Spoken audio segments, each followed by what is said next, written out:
Sitting here filming my not quite finished product, but it occurred to me as I'm trying to do a kind of a bedside, both the bedside restoration video, that I didn't really start off working on this truck with the intentions of making videos about it. So I have a lot of pictures, but not a lot of video from early on. And what I'm probably going to have to do is maybe put them all at the end with captions and maybe just have some music playing. And so you can sort of see the collage of pictures and where this bed came from to the point that it is now. If it becomes necessary to do a voiceover or something, maybe I'll do that.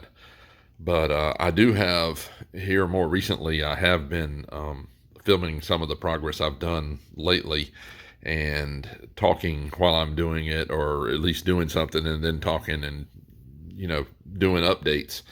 So I think I'm going to lead with that in this video. And then at the end, you're going to see where this bed came from as far as how bad it was. I'm going to just give you, this is sort of a primer little monologue, I guess, here. This is going to be a long video, and I'm going to try to break it up into sections so you can jump to whatever you want to. So it's just, don't think I'm just sitting here blah, blah, blah. And I mean, it's a complicated thing I've done here. So this bed had a significant amount of rust. And honestly, I would have probably been better off just finding another bed. And I actually attempted to do that. But when I sort of had my pants on fire about going ahead and getting it done, and just nobody had one. And a couple of people that did wanted 3 prices for them. So I said, you know what? I'll just patch this bed as best I can. And I kind of going to take a little pride in keeping as much of the original sheet metal on here as I possibly could, even if it meant kind of patching it up or, welding up little rust holes and creating a lot of work. So that's what I did. I went and took the bed and had it sandblasted and got to work on it. Well, as it turned out, all the bottom corners needed either all of them or good parts of them, and which you'll see in the pictures at the end where I replaced all that stuff. And you can buy those. I think it's from about the molding down. You can buy those, but they're about $40 a piece. That's $160, and you only have those bottom corners. And I still needed some other parts of the front, which of course I haven't really gotten into that yet. But this front corner was just completely gone. And the corner over there where the filler neck goes through was also gone, just a little bit of it. You can't buy that front part of the bed floor, which is weird. I think you can for a long bed. For a short bed, you cannot buy the section in front of the wheel wells, but you can buy the back. Now that's weird to me. You can either, so for the short bed, you either got to buy the whole floor or you can only buy the back. You can't buy this front. I don't want to buy the whole floor. I've already got a hole cut in the middle back there for my fuel cell. It's already tubbed. I just wanted to try to keep as much of the original sheet metal as possible. The bed, the floor is not going to be a showpiece by any means. It's going to be bumpy and dented. This thing was a shop truck at one point. I'm probably going to just do spray and bed liner on it and let it roll. But, I wasn't trying to have a perfect bed floor. The sides, different story. I want these to look good. They don't have to be perfect. I want them to look good because the truck is black. And as you know, if you've got a black vehicle, your bodywork needs, or any dark colored vehicle really, your bodywork needs to be right or you're going to see it. And I don't want it to look like you could surf down the side of it because it's so wavy. But I don't expect it to look like it's something you're fixing to see at the auto auction either. So, sandblasted, I'm working on it, right?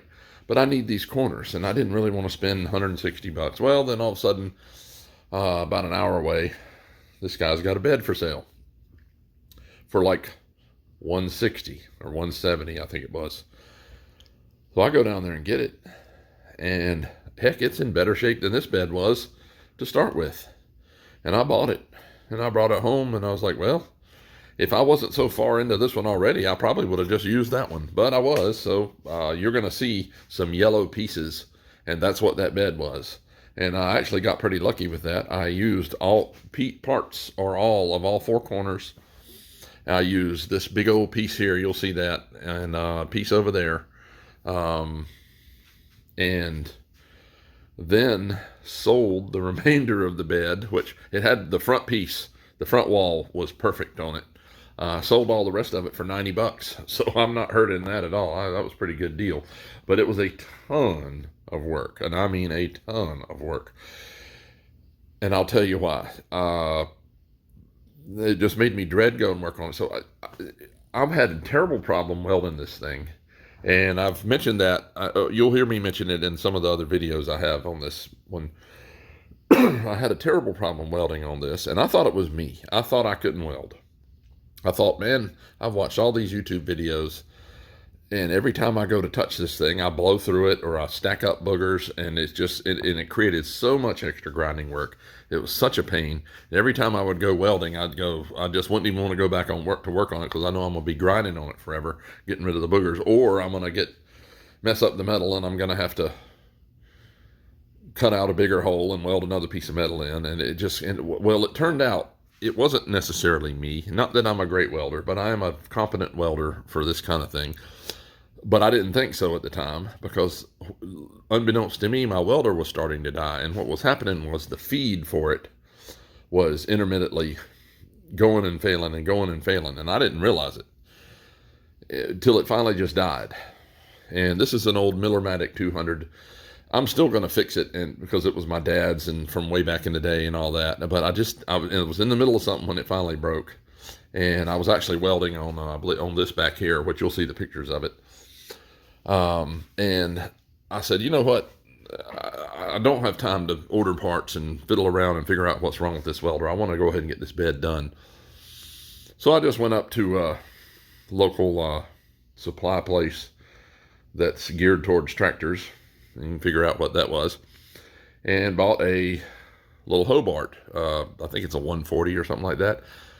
You don't really need a big 220 to do sheet metal. And so I'm setting it up and welding on a couple of pieces of metal and looking at the little chart on the inside the door and getting it dialed in. And I'm sitting there going, man, this thing sounds like they tell you it's supposed to sound on YouTube.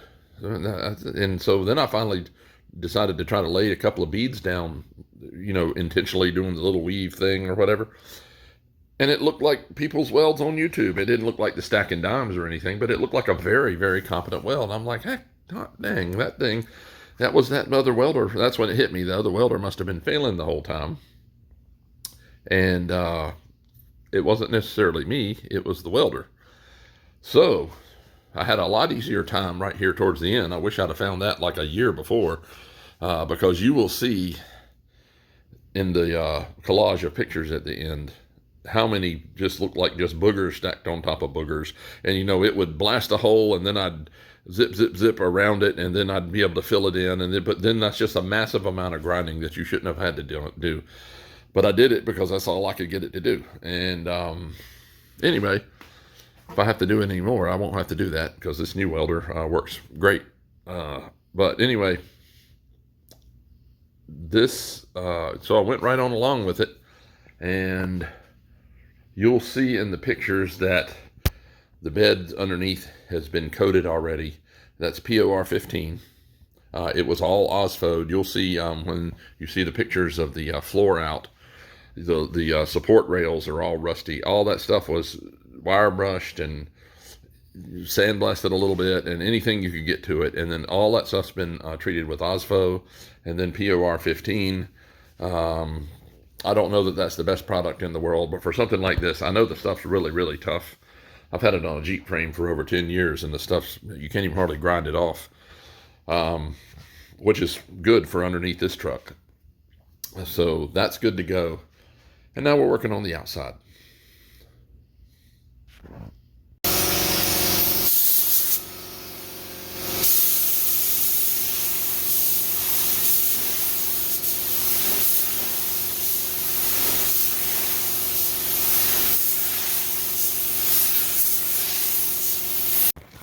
All right, about to do some filler work, aka Bondo, on this bad boy.